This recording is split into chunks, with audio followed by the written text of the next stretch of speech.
नमस्ते जी सभी को। जैसा कि सभी शहरवासियों को पता है कि आर्य वरिष्ठ माध्यमिक विद्यालय जो है आर्य प्रतिनिधि सभा द्वारा संचालित ये विद्यालय शिक्षा के साथ साथ खेलों में भी उतना ही ध्यान देता है बच्चों का। जैसे कि कहा जाता है कि बच्चे का एक जो चहुमुखी विकास होना चाहिए, उसी विकास को ध्यान में रखते हुए हम बच्चों को प्रॉपर खेलों में जो है वो सपोर्ट करते हैं। हमारे पास जितने पीटीआई जितने कोच हैं, जिस भी खेल में जिस बच्चे की रुचि होती है उसको प्रमोट करने के लिए स्कूल पूरा सपोर्ट करता है।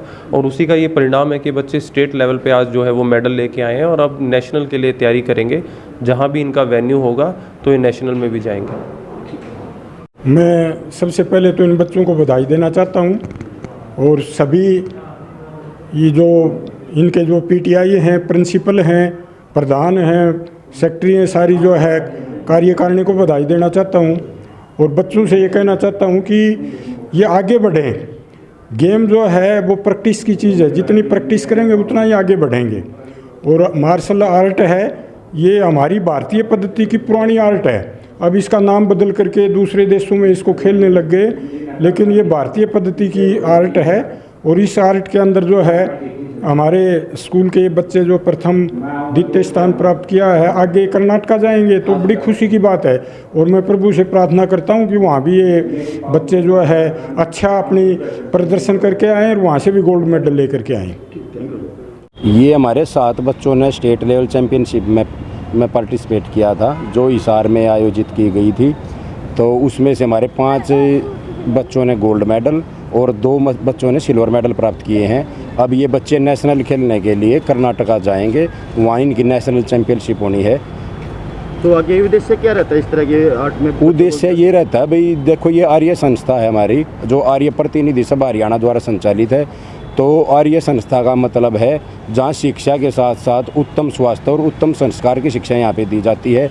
इनका स्वास्थ्य उत्तम बनाने के लिए, इनको चरित्रवान बनाने के लिए हम यहाँ मार्शल आर्ट आदि और बौद्धिक प्रशिक्षण के लिए और क्लासें चलाते रहते हैं।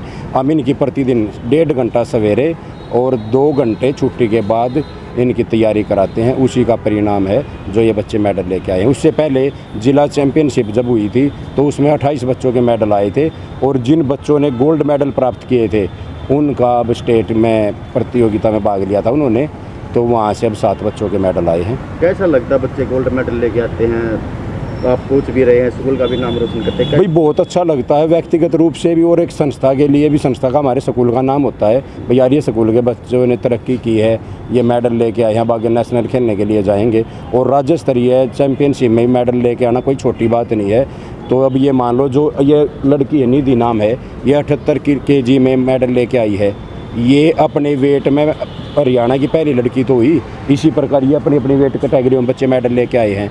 तो ये अब हरियाणा का प्रतिनिधित्व करेंगे। क्या वेट कैटेगरी है, एज कैटेगरी क्या क्या रहती है इसमें? ये मान लो एक तो 7 साल से 9 साल तक के बच्चों की होती है, फिर 9 से 11 है, फिर अंडर 14 आ जाते हैं जो 11 साल से 14 साल वाले बच्चे होते हैं। उसके बाद अंडर 17 के हो जाते हैं, 14 से 17 वाले, इस तरीके का होता है। फिर आगे सीनियर हो जाते हैं। आज मैनेजमेंट ने भी बच्चों को आशीर्वाद दिया है। हाँ, मैनेजमेंट का और स्कूल का पूरा सहयोग इसमें रहता है। हमारे प्रिंसिपल साहब हैं, पूरा सहयोग करते हैं। जिस टाइम भी किसी चीज़ की ज़रूरत होती है तो तुरंत उपलब्ध करा देते हैं। इसी प्रकार मैनेजमेंट ने भी पूरा आश्वासन दे रखा है भाई, किसी भी चीज़ की किसी टाइम भी आवश्यकता पड़े तो कोई संकोच नहीं करना, हमें बता देना, हम आपकी पूरी सहायता करने के लिए तत्पर हैं।